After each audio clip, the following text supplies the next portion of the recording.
What is going on YouTube? It's your boy NevinTheBarber, and we are back again today with another haircut tutorial. In today's video, we're going to be covering a high bald fade with the number 3 guard on top. As you guys can see, that is the first step we are doing in today's haircut. So I'm just knocking down everything down to a number 3 guard just to create a solid foundation. And I do want to give a big shout out to all my subscribers for helping me hit 40K. Thank you guys so much. We are on the road to 100K this year. So thank you for all my supporters and subscribers that tune in and engage with my videos. I appreciate your guys' support. And for the next step in this fade, you guys can see that I went ahead and used my gamma trimmers to carve in my first bald line. And with this first line that you guys create, you want to make sure that it's clean and consistent, because this is going to determine how the rest of your fade lays out. And in the back, we are taking it above the occipital bone. I don't usually do this, but like I said, because it is a high fade, I went ahead and brought that bald line above my client's occipital bone in the back of his head.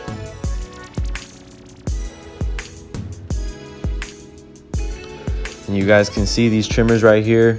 We're able to knock off that bulk pretty effortlessly. If you all are interested in the gamma trimmers, feel free to use my code NEVIN10 at checkout for a discount.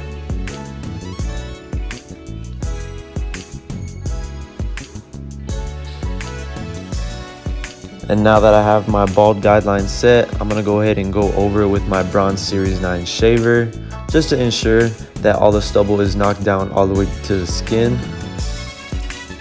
And this is very important when you guys are doing a bald skin fade. You wanna make sure to use a skin shaver. That way the fade can last as long as possible and your client can get the shortest cut. And once you guys have that all the way down to the skin, you can go ahead and proceed with the next guideline in this haircut. And it's going to be the lever all the way open. So this is now cutting the hair down to a 0.5 length.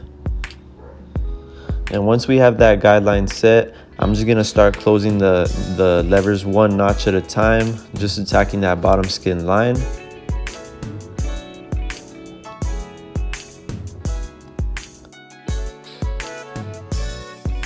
And for the next guideline in this fade, I'm using the 1.5 guard all the way closed.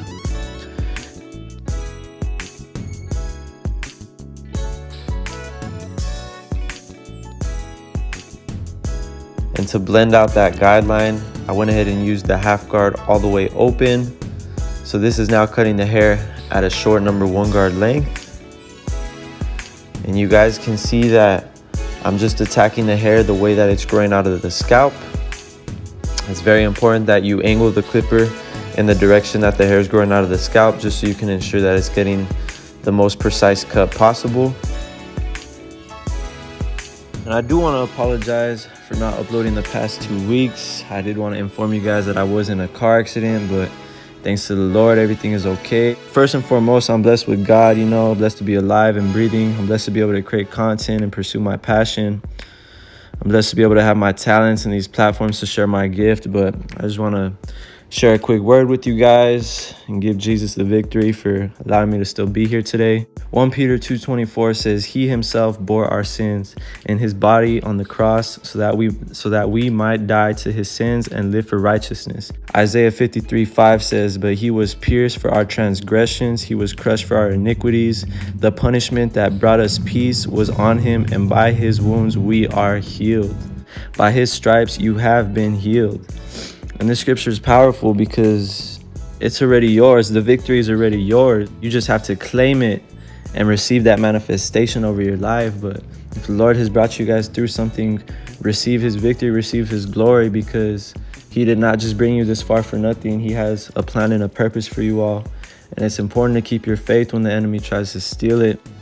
So what I'm saying is that the healing I, or anybody else needs, Jesus has already provided for us. We just have to ask for it, believe for it, and we'll receive it. But notice these verses, you guys, they're very powerful. You can see it says, "By his stripes we are healed." Then 3 John 2 says, "Above all things, God wants us to prosper and be good in health while our soul prospers." Prospering and living in good health is what the Lord wants for us mentally emotionally, financially, but most importantly, spiritually. You know, spiritual warfare is no joke, and sometimes the war can happen when we least expect it, but if we're prepared to fight, we're always going to come out victorious. It's important that we remain prospering and living in good, strong health in the spirit. That way we can produce good fruits. You know, 1 Peter 2:24 says, by his stripes ye were healed, which means the healing is already yours. You just have to claim it and then receive the manifestation of the healing that Jesus provided for you when he took the beating he took for you on that cross. So we are victorious. We just have to claim it. You know, what I'm saying is that the healing you, I, or anybody else needs, Jesus has already provided for us. We just have to ask for it, believe for it, and we will receive it. But with that being said, I hope you all took something from that short word. Again, I give the Lord glory for being here today. I'm blessed to be here with you guys and be able to share my gift and my passion with you all. And as you guys can see, I'm just finishing up blending up the bottom of my fade, and then we're gonna move into the 1.5 guard all the way closed. And we are repeating the same exact steps that we did on the other side.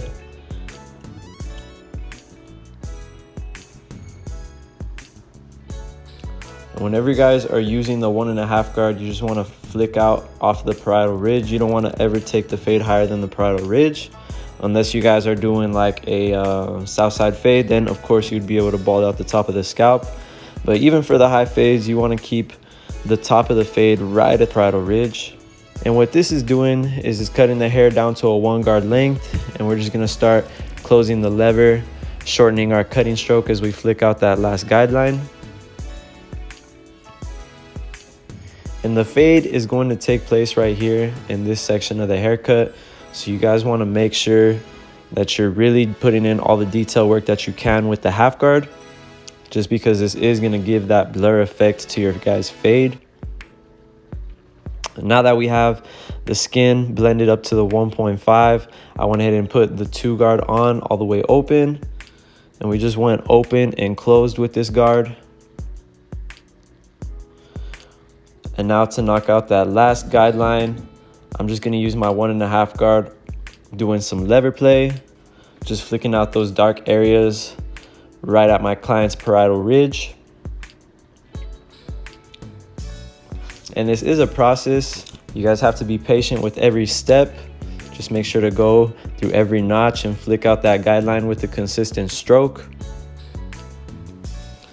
And little by little, you guys can start to see that fade coming together, blending into the top of my client's crown.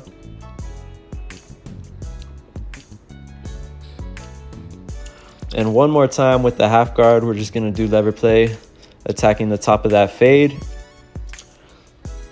And this right here is gonna pretty much bring the whole fade together, giving it that nice blurry look before we get into the edge up of my client. And again, you guys always want to pay attention to the growth pattern of your client's hair, just because some hair might be growing out in different areas and whatnot. And to begin the lineup, I always like to start off by starting in the middle of my client's forehead and then working my way to each side, creating a 90-degree box. And I am going to be applying some enhancement on my client's haircut. When I do this, you guys can see that I'm just applying the enhancements on the card. That way you're not getting such a dark spray on your client's skin. You do want to just enhance the hairline. You don't want to make it pop out too much. You just want to give it that nice natural look. So you guys can see that I just applied that business card right where we edged it up on my client, and I'm just applying a nice light even layer of the enhancements. And I'll go over it one more time with my trimmers. You guys can see that it's already looking nice and crispy. And when it comes to barbering and detailing a fade, the most important key is going to be detail that you guys put into the haircut. So never be afraid to go back and put in all those extra details and really refine and polish up that blend. Not only is this going to increase your chances of retainment, but your client will appreciate it as well. So always be sure to go back and really put in as much details that you guys can, just to get that overall picture perfect look on your haircut. And to get into the razor lineup, I always like to lean my clients back just so I can bring up that razor up against the grain of their hair. I do see a lot of barbers just hit the client's hairline with the grain with the razor. And if you guys lean your client back and actually cut their hairline against the grain, you'll notice a much bigger difference. It'll pop out more and your client's haircut will last longer. So I do always recommend leaning your client back whenever doing the razor lineup of the haircut. And again, like I said, we're just gonna go back in detail, polishing up that blend just to get it as blurry as we possibly can. You know, a fade looks clean when you can't see where it starts or finishes. So that's the main goal that you guys want to try to achieve whenever cutting hair. And again, this all just comes with practice and consistency. No one will be able to, execute a flawless fade until they've tried out different techniques and really practice the art of the fade. And right here, I'm just doing some shear over comb just to blend the top of my fade into the crown of my client. I do like to do shear over comb just to give that nice soft finish at the top of the blend. I do feel like using shears kind of gives the haircut an overall softer finish as opposed to clippers when you're trying to detail the parietal ridge area of a haircut.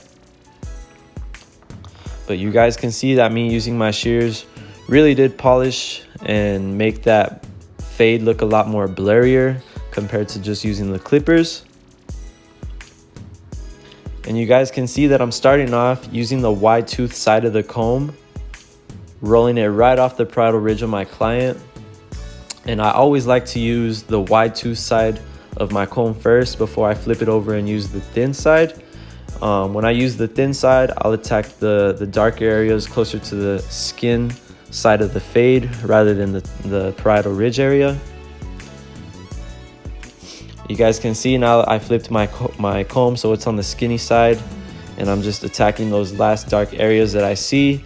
And I like to use shear over comb whenever doing this because you can get a lot more precise, detailed cut as opposed to using the clipper. You won't, go in and create a gash in your client's haircut. But that is pretty much it for the fade. I'm just gonna go ahead and taper out my client's beard on the sides just so it gives the overall haircut a little bit more of a cleaner finish. My client did not want me to line up his beard, but I just went ahead and blended out his sideburns for him. And again, with this, it's the same process. When it comes to fading a beard, you guys are repeating the same exact steps. You're just executing it in a different direction.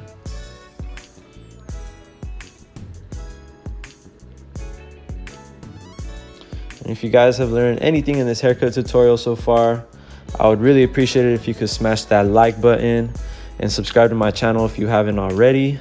I do appreciate each and every one of my subscribers. So thank you guys for tuning in and helping my channel grow.